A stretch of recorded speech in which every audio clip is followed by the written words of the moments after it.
pesta buku ini, Saudara Khair Nadirun, sila, yang berjaya mengumpulkan hampir 2 juta pengunjung sejak 3 hari bulan hingga hari ini di pesta buku ini. Dan di pesta buku ini, kali ini kita lihat tetamu-tetamu yang datang merentas fahaman ideologi politik. Dan ini sebenarnya sangat penting bagi kita kerana dalam menuju menjadi negara bangsa yang celik dan matang, maka keperluan untuk menjadi masyarakat berilmu itu suatu yang sangat penting. Dan Datuk Seri Anwar Ibrahim merupakan seorang yang kita semua tahu sangat dekat dengan budaya membaca, budaya ilmu, dan kuncinya ialah menambah ilmu pengetahuan kita dengan menghadiri majlis-majlis seperti ini. Hadirin sekalian, kita berkumpul pada petang ini di pentas utama ini ialah untuk meluncurkan buku kombo tokoh sastrawan negara Datuk Haji Ahmad Said yang kita kenali sebagai Pak Samad.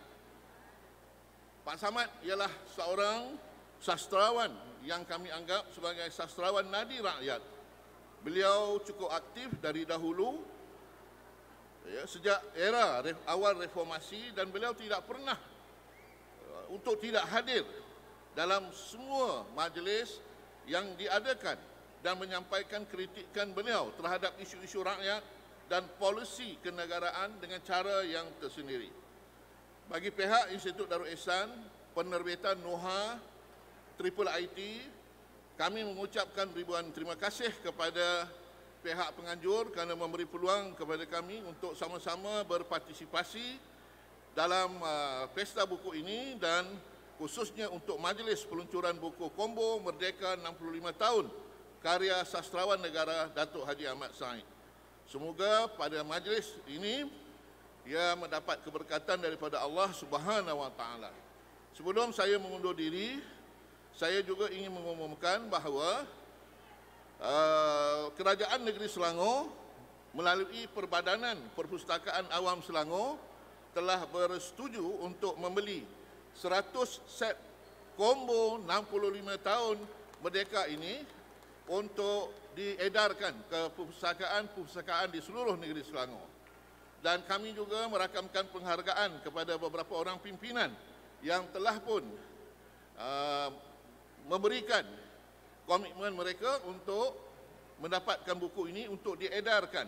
Antaranya ialah yang berhormat Senator Fadlina Siddiq, Ahli Dewan Negara kita, yang berhormat Puan Rozana Adun Permatang Dewan Undangan Selangor, yang berhormat Gunaraj Adun Sentosa, dan seorang aktivis masyarakat di Kuala Langat, Saudara David Chong. Semua mereka ini telah pun memberikan pengakuan untuk mendapatkan buku kombo Merdeka 65 Tahun karya sastrawan negara Datuk Ahmad Said untuk diedarkan.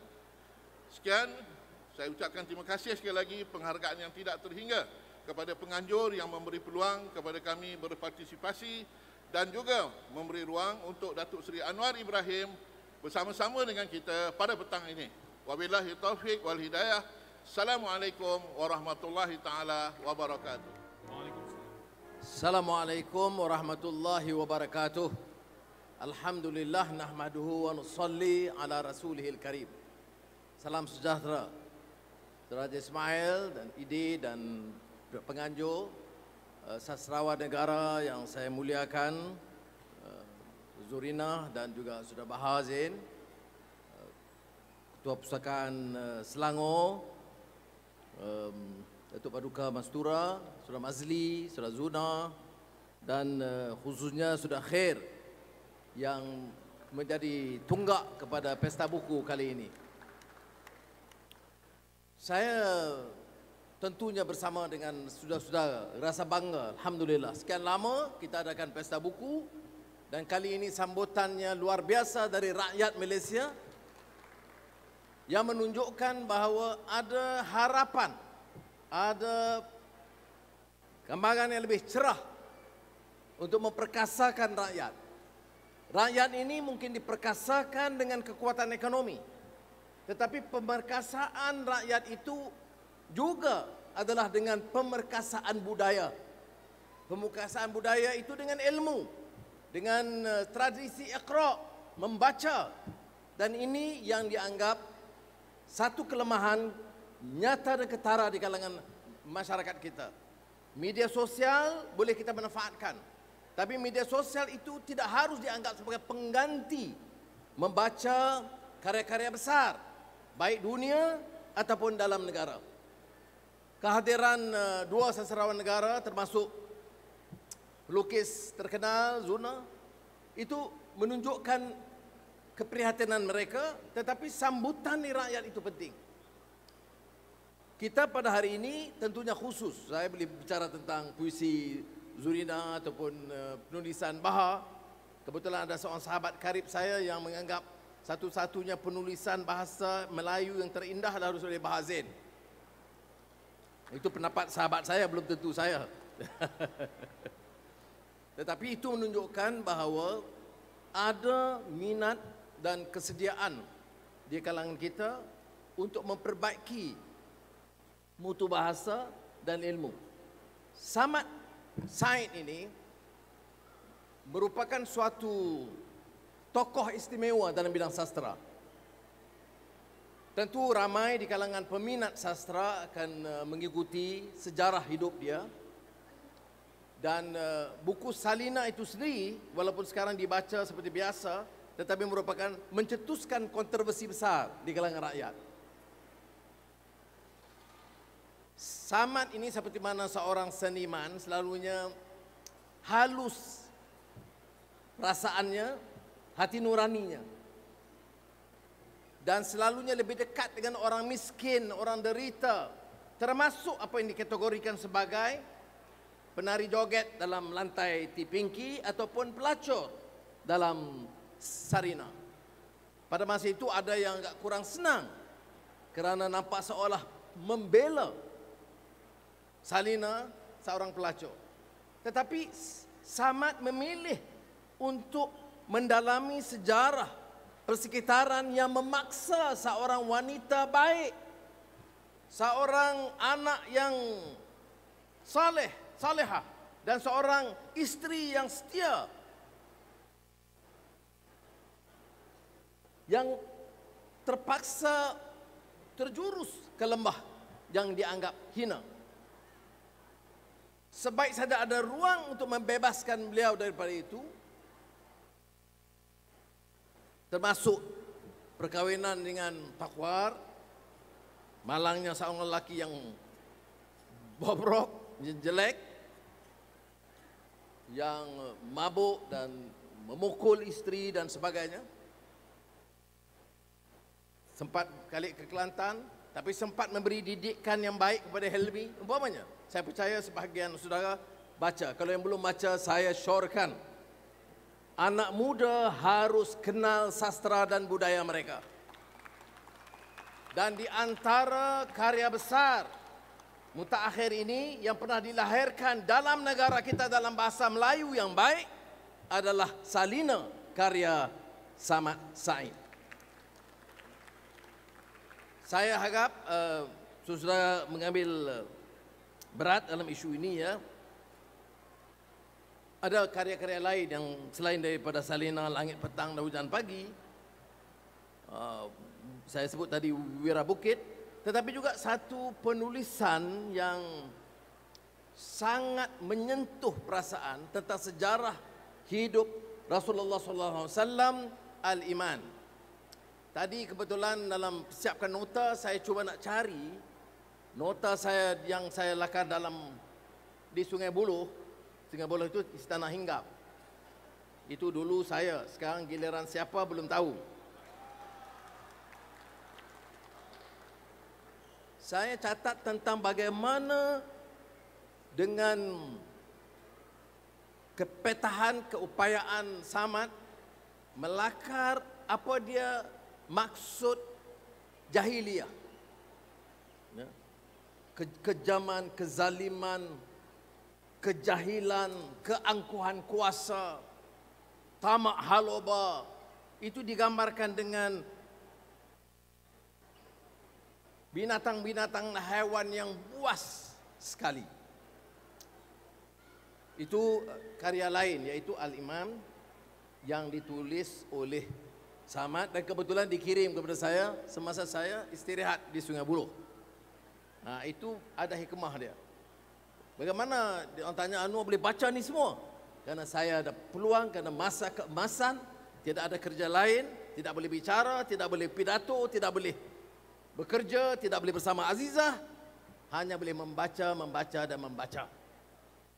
Jadi kalau siapa yang rasa tidak ada masa untuk membaca, sila ke Istana Hinggap Kajang atau Sungai Buloh. Tetapi tentulah kita ada pilihan lebih baik, cari waktu.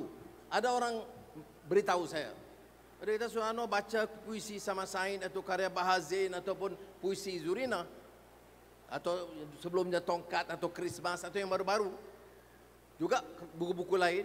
Bagaimana cari waktunya? Kita ni semua sibuk.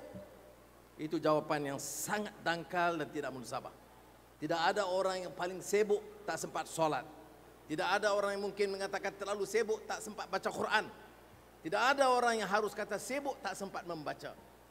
Kerana untuk mengangkat martabat kita sebagai manusia, harakat kita sebagai manusia dan bangsa, mestilah membaca. Mazli tentu dia lebih sesuai berbicara soal ini kerana dia banyak pidato, bekerja, politik, tetapi terus menulis secara prolifik sekali. Dan yang saya kenal Pak Samad, ya, Pak Samad ikuti saya pun daripada awal. Semasa saya menyampaikan pidato sebagai Presiden ABIM tahun 78. Dan saya ketika itu menyanggah kedangkalan ilmu di kalangan orang berbicara Islam secara jumud, melampau dan fanatik. Dia Samad itu di antara wartawan yang berani memaparkan. Ya, tak ramai yang boleh ulas pidato yang kritikal pada masa itu. Dia sebut di antara lain, Anwar memaparkan Islam yang diamalkan oleh sebahagian sebagai jumud, melampau dan fanatik untuk menakut-nakutkan, tidak untuk memberi pencerahan, untuk mendidik dan mendewasakan mereka dengan ilmu pengetahuan. Itu 78. Tapi kenali Samad, saya lihat dia pembacaannya itu luar biasa. Saya sebut umpamanya Garcia Marquez, 100 Years of Solitude, dia sudah baca. Saya sebut di antara novel Leopard. Leopard di antara novel yang agak hebat yang ditulis oleh seorang pengarang Itali. Dia baca. Dan ada karya yang dianggap sangat mengesankan tetapi tidak begitu popular pada ketika itu. Saya bicara soal 20-30 tahun yang lalu. Haji Murad oleh Leo Tolstoy memaparkan sifat naluri budaya orang Tartar yang ditekan, ditindas secara kejam oleh Tsar Rusia, tetapi dengan cepat bangkit dan bangun memperjuangkan hak mereka, agama mereka dan budaya mereka. Saya bicara dengan Pak Samad, dia kata dia sudah baca. Jadi itulah kehebatan beliau yang mampu kemudian melakar karya-karya yang besar yang lain. Beliau tentu seperti juga saya dan ramai saudara, seorang peminat setia Hamka, termasuk karya Di Bawah Lindungan Kaabah oleh Buya Hamka. Apa kata Pak Samad? Rentas budaya, tidak satu pahaman yang sempit. Yang saya sebut tentang bahasa ini kerana ada yang nampak salah faham ataupun penekanan atau keutamaan. Malaysia mesti punyai dasar yang jelas memartabatkan bahasa Melayu di semua sistem persekolahan, di semua rakyat, di kalangan semua rakyat. Ya. Tetapi ini bukan zero sum game. Ini yang salahnya dalam sikap, di kalangan sikap pimpinan negara kita. Kita martabatkan bahasa Melayu dari sudut slogan, slogan saja. Kalau benar, maka dukung Pesta Buku ini sebagai suatu national program yang betul-betul penting. Kalau benar nak martabatkan bahasa Melayu, bantu Dewan Bahasa dan Pustaka menjadi satu gedung yang penting dalam negara kita. Kalau benar nak mendukung bahasa, terjemah dan angkat martabat bahasa Melayu itu sebagai bahasa ilmu, bahasa tinggi, yang dihormati, yang mengupas soal falsafah, soal agama, soal teknologi, soal sains, soal IT dengan baik. Bukan slogan-slogan murahan untuk mencari dukungan sempit pada masa sekarang. Tapi dalam masa yang sama, untuk negara ini maju dan memartabat, mesti galak anak-anak muda menguasai pelbagai bahasa. Dan di antara bahasa penting yang patut kita utamakan, selain bahasa utama kita bahasa Melayu, adalah bahasa Inggris. Saya tidak mau pandangan yang sempit yang menganggap memartabatkan bahasa Melayu ini zero sum game, maknanya meremehkan bahasa Inggris. Ataupun di kalangan beberapa elit bandar yang nak naikkan martabat bahasa Inggris dan meremehkan bahasa Melayu. Ini pun sikap lembab membangang yang tak boleh kita terima. Kita terima kedudukan bahasa Melayu, tapi kita harus martabatkan supaya anak-anak muda kita menguasai bahasa Inggris atau bahasa Arab atau bahasa Perancis, bahasa Cina, bahasa Tamil. Kalau kita belajar Hang Tuah, tadi Profesor Ahmad Adam tadi mengatakan ini Hang Tuah ini bukan ini cerita legenda. Tak apa. Tapi pengajaran dari hikayat Hang Tuah apa? Hang Tuah itu kita hormat, kita muliakan, kita anggap laksana hebat. Kerana apa? Di antara lain selain daripada kepetahan dia sebagai pahlawan dan pendekar dan panglima dan laksamana, ialah penguasaan ilmu dia dengan penguasaan pelbagai bahasa. Hang Tuah itu menguasai bahasa Melayu, kemudian bahasa Arab, kemudian bahasa Siam, kemudian bahasa Cina, kemudian bahasa Jawa dan lain-lain. 11 bahasa tak salah saya. Ini kita nak jadi pemimpin bahasa Melayu. Tu pun bahasa Melayu yang lintang pukang, tidak bermutu. Dan kita anggap kita ini sebagai nak jadi tamadun yang baik. Kalau kita mau mengangkat martabat bangsa kita sebagai satu tamadun, maka penguasaan bahasa Melayu mesti baik. Dan pembicaraan di kalangan pimpinan mesti dalam bahasa yang baik. Jangan lentah pukang bahasa Melayu, kemudian campur bahasa Inggeris. Itu pun grammarnya tak betul.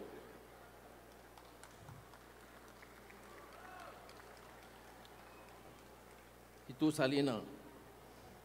Saya syurga sudah baca.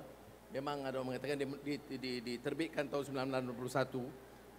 Tapi sudah Samad malang tak dapat bersama dia uzur. Tetapi Samad ini berani. Saya tak tahu ini teman-teman dia Bahar Zudan lebih kenal. Menulis tahun 1960.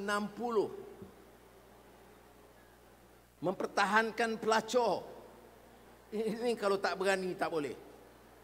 Ya. Dan dia kalau tanya dia bukan mempertahankan. Dia menceritakan yang sebenar, yang nyata.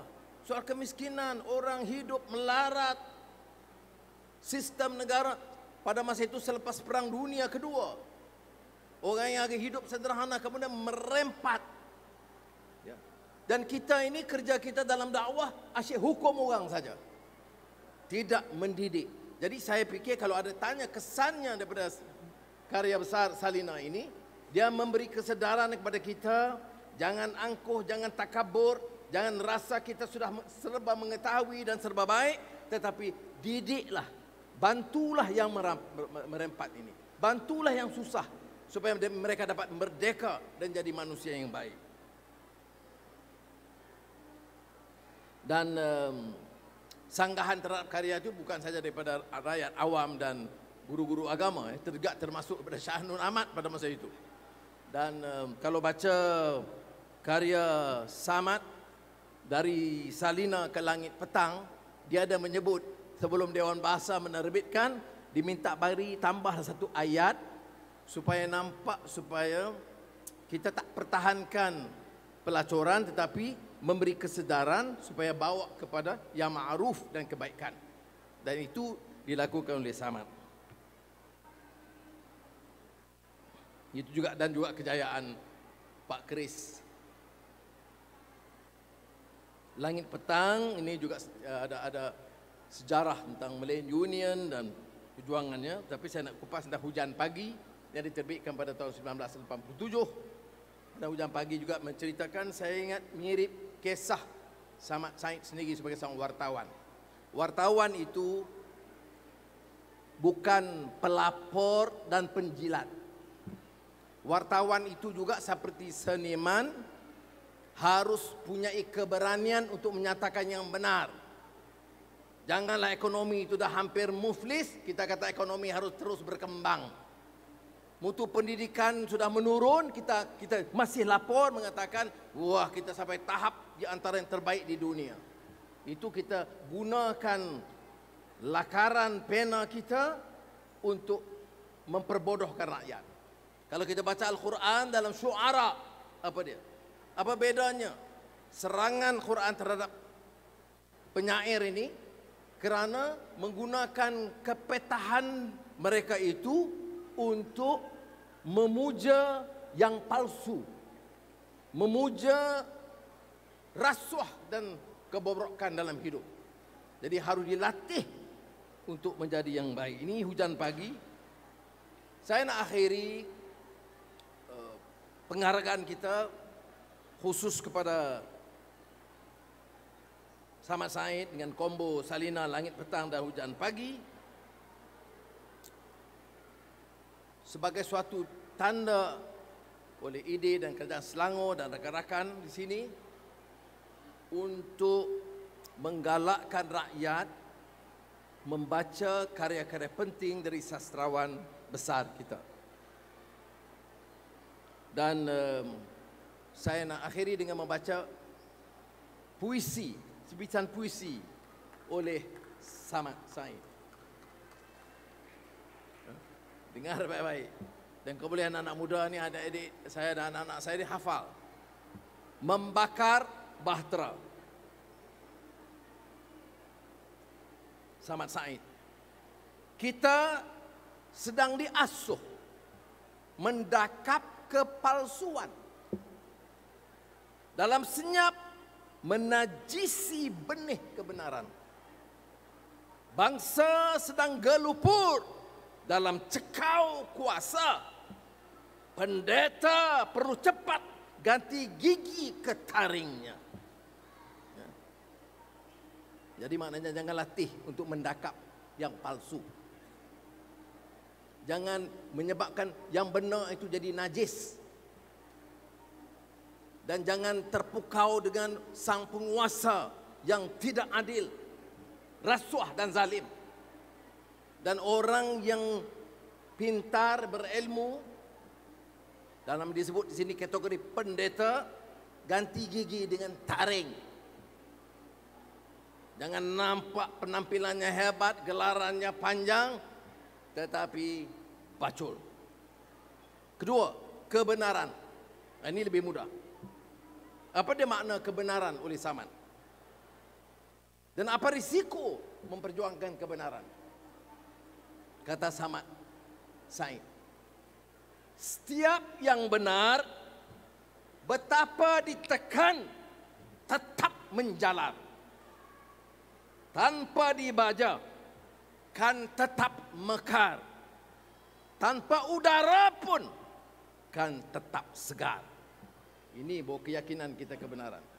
Terus berjuang, lawan tetap. Baik. Yang akhir, bangsawan. Bukan bangsawan ya. 3 kepakaran para pemimpin bangsawan. Pertama, mereka pelahap mencipta hutang. Kedua, mereka galak menghabiskan wang. 3, mereka hirup hutang yang dihimpunkan. Faham? Fahamlah. Dan saya sekali ucap terima kasih kepada sastrawan negara, ketua pustakawan dan rakan-rakan. dan terutama galangan anak muda yang ramai. Saya salut kepada mereka. Saudara, penentu masa depan. Saudaralah yang boleh memertabatkan bahasa. Saudaralah boleh jamin mengangkat dan memperkasa budaya kita.